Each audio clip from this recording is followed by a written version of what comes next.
Hello everyone, कैसे हो आप लोग। आई होप आप सब लोग बहुत अच्छे होंगे। तो आज मैं एक लाई हूँ एक टॉपिक जिस पे बहुत कम वीडियोस हैं यूट्यूब पे। है ही नहीं ऑलमोस्ट। लेकिन हम सबको उस टॉपिक की बहुत ज़रूरत है कि हम किसी भी चैप्टर को कैसे करें कि वो हमारा वंस एंड फॉर ऑल हो जाए। बस हमने एक बार पढ़ा एंड उसके बाद हमें कोई नीड नहीं है उस चैप्टर को पढ़ने की। सो टॉपिक हो गया how to cover any chapter perfectly. So इसमें हम कुछ स्टेप्स लेंगे। सबसे पहले आप क्या करो, आप अगर आप फ्रेशर हो, फ्रेशर्स के लिए इसमें अलग टेक्निक है और ड्रॉपर्स के लिए अलग टेक्निक है। फ्रेशर हो, आपने वो चैप्टर अभी तक नहीं पढ़ा है, तो उसको अगर आपके कल से वो क्लास में चालू होगा ना, तो आज आप उसको पढ़ना चालू कर दो एंड देखो कि आपको उससे पहले एक दिन पहले आप उस चैप्टर को एनसीईआरटी को ना ऊपर ऊपर से पढ़ो। देखो आपको कितना आ रहा है कितना नहीं आ रहा है। उसके बाद अगले दिन आप लेक्चर सुनोगे। अगर आप घर पे लेक्चर सुनते हो तो आपको 3-4 दिन आप लेक्चर सुन रहे हो, 5 दिन लग गए, 1 हफ्ता लग गया आपको चैप्टर्स के लेक्चर सुनने में।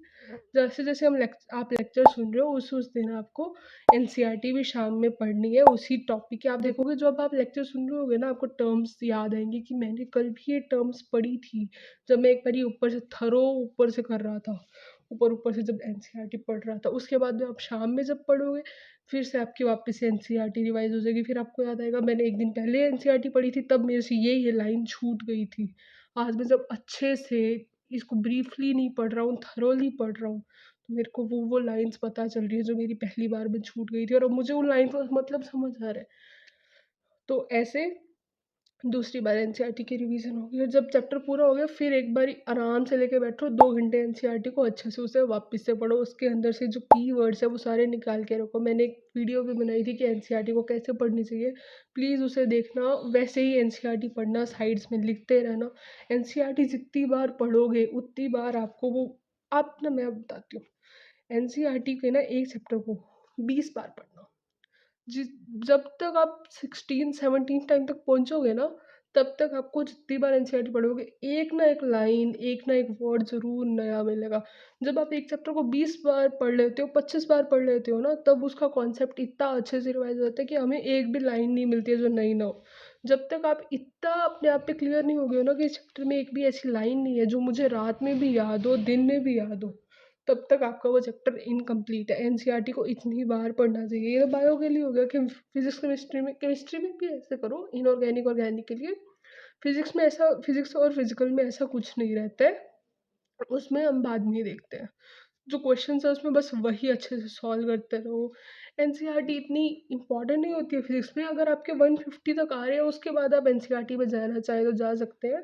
उससे पहले आप मॉड्यूल करो, बुक सॉल्व करो। अभी तक हम 3 बार एनसीईआरटी पढ़ चुके हैं, एक बार लेक्चर से पहले, एक बार लेक्चर के साथ और एक बार लेक्चर के बाद। अब आपने एनसीईआरटी पढ़ ली, लेक्चर लगा लिया, do you think it is enough? No, it's not enough. आपने एनसीईआरटी जितनी भी बार पढ़ ली हो, आपको पता कैसे चलेगा उसमें से क्वेश्चन कैसे आ रहे हैं, मैं क्वेश्चंस बना भी पा रही हूँ या नहीं।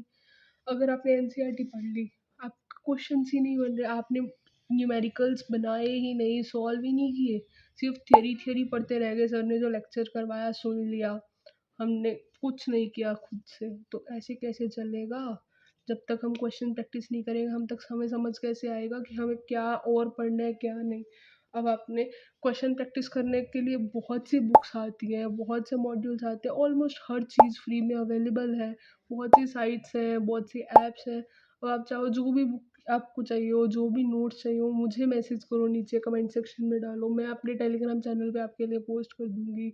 आपको जो भी मटेरियल चाहिए सब चीज़ मैं पोस्ट करवा दूँगी। बस मेन चीज़ है कि पढ़ो, जितना भी पढ़ सकते हो पढ़ो। ये नहीं कि अपना टाइम वेस्ट कहीं भी कर रहे हो, पता ही नहीं क्या पढ़ रहे हो।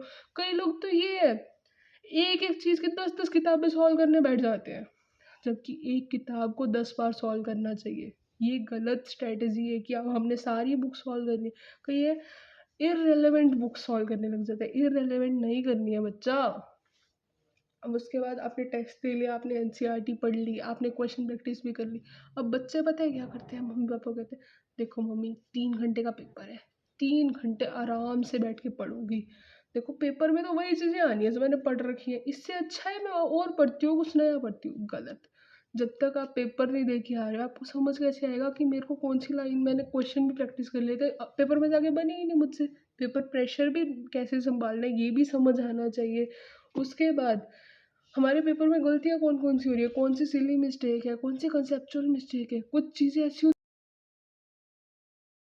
रेक्टिफाई करो अपनी मिस्टेक्स। टेस्ट में क्या-क्या गलतियाँ हो रही हैं आपसे, क्या-क्या पॉइंट्स हैं जो आपसे छूट रहे हैं, हर चीज़ को रेक्टिफाई करो बच्चा। देखो टेस्ट एनालिसिस की वीडियो भी मैंने डाल रखी है, देखो जो उनके कम मार्क्स आ रहे हैं उनके लिए अलग वीडियो है, जिनके ठीक-ठाक मार्क्स आ रहे हैं उनके लिए अलग वीडियो है। सो जब आप ये 4 स्टेप्स पूरे कर लोगे NCERT, lectures, question practice and test, तब आपका चैप्टर फुली रिवाइज हो चुका है। और जिनके स्कोर्स इस बार अच्छे हैं उन्हें लेक्चर्स की जरूरत नहीं है। एनसीईआरटी की रीडिंग्स बढ़ाओ, लेक्चर्स आपको अगर नीड नहीं आता या लेक्चर्स को जल्दी से देखो, एनसीईआरटी की रीडिंग्स बढ़ाओ, क्वेश्चन प्रैक्टिस ज़्यादा करो। सो आज की वीडियो के लिए इतना ही है, मिलते हैं नेक्स्ट वीडियो में। अपना आपको कोई भी क्वेरी हो, कोई भी डाउट हो, नीचे कमेंट सेक्शन में ज़रूर डालना।